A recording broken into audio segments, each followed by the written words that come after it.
Pada masa ni, tahun 2024, tahun depan, kos keseluruhan implementasi VAR tahun pertama adalah 9.7 juta. Pegawai FIFA katakan tadi, untuk mengadakan implementasi VAR, kesediaan 6 kamera is the best to start with. Ya. Di peringkat FIFA dah 42. Terima kasih semua, terima kasih Dr. Stuart, CEO MFL, dan terima kasih semua rakan-rakan media. Bagi pihak FAM, kita cuma menyiapkan pengadil. Pengadil kita diri daripada 20 pengadil, 20 pengadil dan 14 replay operator. Dan kita akan menjalani 3 fasa. Sekarang ni sekarang sesikan fasa kedua. Fasa ketiga besok pada bulan 11 dan 12. Kita akan buat sesi praktikal dan menghabiskan fasa. Kita ada 3 fasa. InsyaAllah dah habis 3 fasa tu memang lengkap lah untuk khusus BAhan, untuk pengadil-pengadil kita, dan lepas tu untuk kita tunggu final assessment daripada FIFA pada kita cadangkan pada tahun depan bulan 3 untuk final assessment untuk pengadil-pengadil yang telah menjalani kursus-kursus BR ini. Kursus. Betul. Bermakna bila ada kursus yang ketiga dan ada final assessment plus bulan ketiga, bermakna VR ni tak akan digunakan lah hujung tahun ni. Terima kasih atas soalan tersebut. Kita untuk melaksanakan VAR, kita memerlukan jawapan beberapa peringkat.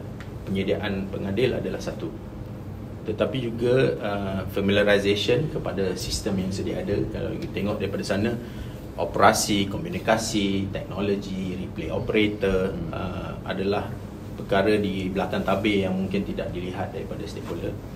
Infrastruktur yang sedia ada, connectivity, I think media dengar tadi mengenai live screen 3 second delay. Di Malaysia kita tahu kita mungkin ada sedikit masalah mengenai connectivity. Saya untuk menjawab soalan tersebut, saya bagi sedikit maklumat tambahan. Di sini MFL sebelum membuat keputusan implementasi VAR, kita ada lawatan juga ke Singapura tidak lama dahulu. Di dalam lawatan tersebut, kita dapat tahu beberapa solution berasingan yang boleh dilaksanakan mengikut constraint di peringkat Malaysia. Di negara-negara lain, implementasi VAR yang lebih murah dan lebih efektif adalah bila kita ada satu centralized venue. Example, di FAM kita ada 4 VAR room, broadcast semua datang balik ke sini dan balik ke stadium. Apa yang you lihat di dalam Premier League, for example, the VAR setup is in the production and broadcast studios. So dia buat dekat sana. Sebab connectivity tak ada latency dan tak ada delays. Kita tahu bila kita di stadium dengan penyokong yang ramai, kadang-kadang connectivity itu akan jatuh. Dengan connectivity jatuh, kita tak boleh ada latency di dalam penggunaan VAR. Di dalam broadcast is not too much of a problem, because broadcast is just taking whatever is live to your TV screen in 3 seconds. Tetapi dalam keputusan VAR, kita tak boleh ada 3 seconds campur 3 seconds, it will be disastrous. Dengan itu, MFL membuat keputusan untuk membuat implementasi di peringkat tempatan di Malaysia menggunakan mobile truck. So kita akan sediakan truck VAR yang akan ke stadium, so tak ada latency lagi untuk penggunaan VAR di peringkat tempatan. Bagi dia example, kalau di Stadium Darul Aman, kita akan ke stadium bersama dalam satu van VAR, dan broadcast cameras akan pipe into the EVS system yang kita tengok yang sedia ada di sana. Dengan itu, kita avoid latency issues untuk implementasi screen VAR yang lebih padat. So the broadcast won't be effective to the implementation of VAR. This is a very expensive solution. It is 3 times the cost of general implementation, dan operasinya akan menjadi juga lebih mahal. Disebabkan kita ada pergerakan sekarang, bukan satu kumpulan referee, kita ada 2 kumpulan referee untuk setiap perlawanan. Itu menggunakan kos operasi yang lebih tinggi. So di Malaysia kita ada sistem mobile trucks yang akan menjadi solution yang sedia ada untuk Malaysia bila kita implement VAR. Dengan perbincangan yang perlu diadakan di peringkat broadcaster sebagaimana pegawai FIFA katakan tadi, untuk mengadakan implementasi VAR, kesediaan 6 kamera is the best to start with, ya. Di peringkat FIFA ada 42 kamera to get the different angles to help the decision making. Bagi just as an example, kalau ada satu kalau kita perlukan 8 kamera, kita perlu bayar lebih banyak untuk production cost. Kalau is 4,000 per match, we have 240 matches per season. So 4,000 times 240 matches, that is just increase of production and broadcast cost, belum implementasi VAR lagi. So cost MFL akan meningkat dengan begitu banyak tahun depan untuk implementasi VAR ini. So sebelum saya menjawab tarikh untuk kita implement VAR, kita perlu tengok daripada segi kewangan, daripada segi infrastruktur, perbincangan dengan broadcaster kami, Astro dan juga RTM, untuk memastikan kesediaan semua yang terbabit dari dalam implementasi VAR. Jikalau kita buat 5 camera production pada hari ini dan kita nak 8 camera production, boleh ke kita punya production partners memberi kita hikmat yang diperlukan untuk implementasi VAR dan kamera tambahan yang diperlukan. So beri MFL sedikit masa lagi untuk memastikan apa-apa jawapan yang kita bagi adalah jawapan yang berfakta dan telah merujuk kepada semua yang terbabit.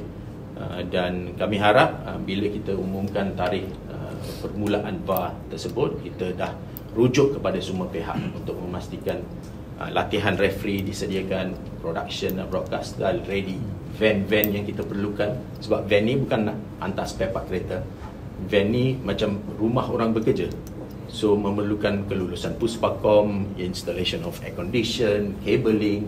Bukan van yang kita boleh beli, letak barang kat dalam. Ini apa yang kita lihat dalam simulator tersebut menjadi bilik gerakan mobile truck ni. So kita juga memerlukan testing kepada infrastruktur yang kita gunakan, sebab mobile system yang kita ada tu memerlukan testing yang diperlukan. Pegawai FIFA yang ada, kita akan juga merujuk kepadanya untuk memastikan garis masa daripada kelulusan referee sehingga implementasi di dalam satu perlawanan resmi memerlukan berapa lama untuk dia rujuk kepada kita. That means Stuart, okay, the best time they should have about 6 official matches, bukan simulation, tetapi official match dia perlu ada maybe 6 to 10 matches sebelum you pergi ke perlawanan resmi, yeah? So we are referring to also FIFA to advise us on the best practices. So berapa kos antara kalau MFL boleh kongsi lah kos yang untuk VAR pada masa ni tahun 2024 tahun depan, kos keseluruhan implementasi VAR tahun pertama adalah 9.7 juta, yeah? Selepas itu anggaran di MFL pada masa ini tidak melibatkan kos-kos yang kita tidak dapat identify sekarang, adalah 3.2 juta setahun. Tahun pertama lebih tinggi disebabkan pembelian barang-barang yang diperlukan. So it's an infrastructure investment. So it's a fixed cost yang kita perlu invest in for the first year. Tetapi tahun kedua onwards is about 3.2 million is what we are expecting to spend. This does not include the additional broadcast cameras. Kalau kita nak tambah, tahun pertama mungkin kita mula dengan 6 kamera dengan penjimatan yang perlu dilaksanakan. Mungkin tahun kedua kita lebih banyak kamera yang kita tambah, lebih tinggi kosnya. So MFS setakat ini ada estimate berapa perlawanan yang mungkin akan digunakan VAR?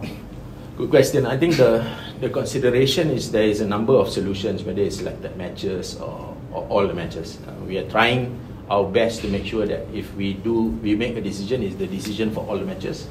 So MFL has 240 matches per season. That is our target. So if we do implement it, we try to implement for all the relevant matches, 240 matches.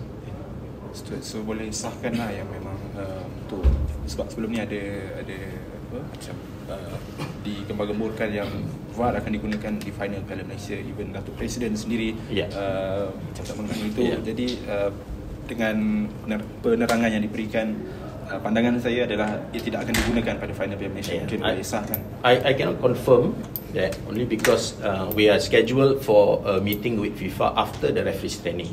dia akan juga memberitahu kita kesediaan referee. Sebab kalau saya sediakan infrastruktur tetapi referee belum sedia, tak guna juga. Kalau referee sedia dan infrastruktur tak bersedia, tak guna juga. So saya hanya boleh mengesahkan perkara tersebut selepas modul ini habis dan tamat, dan saya akan sendiri mengadakan perbincangan dengan pegawai FIFA untuk kita sediakan garis masa yang sesuai. Betul. Tadi Dato' cakap mungkin kena lepas pada FIFA ni kan, mungkin kalau tak bersedia lagi, mungkin akan ada maksudnya ada bantuan coach referee daripada luar negara untuk assist.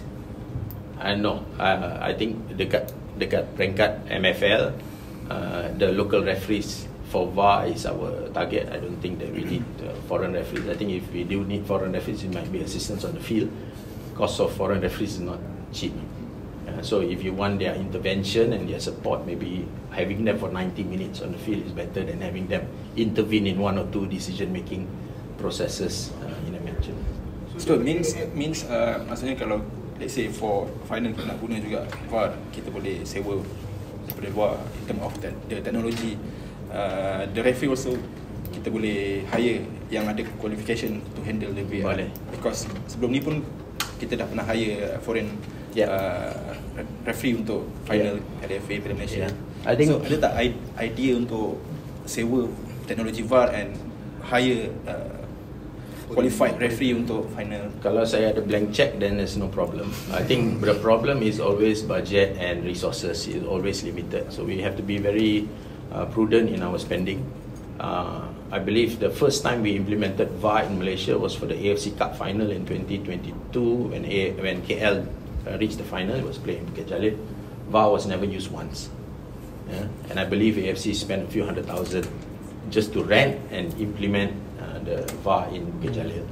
So I believe with limited resources, we have to be prudent about how we implement VAR to ensure that the implementation is done correctly with the right training and no mistakes that may happen, because it's not only the referees and the technologies, the broadcast partner there's already, the connectivity that we need, the truck tiba-tiba the electricity and the additional genset doesn't work. All of this needs to be tested. I need to ensure that we are ready to take it to public. Football is always under the spotlight. Anything small, minor that goes wrong will be highlighted tremendously. And VAR, once you implement, everybody is looking at it, right? So we need to ensure that when we do something, we do it right.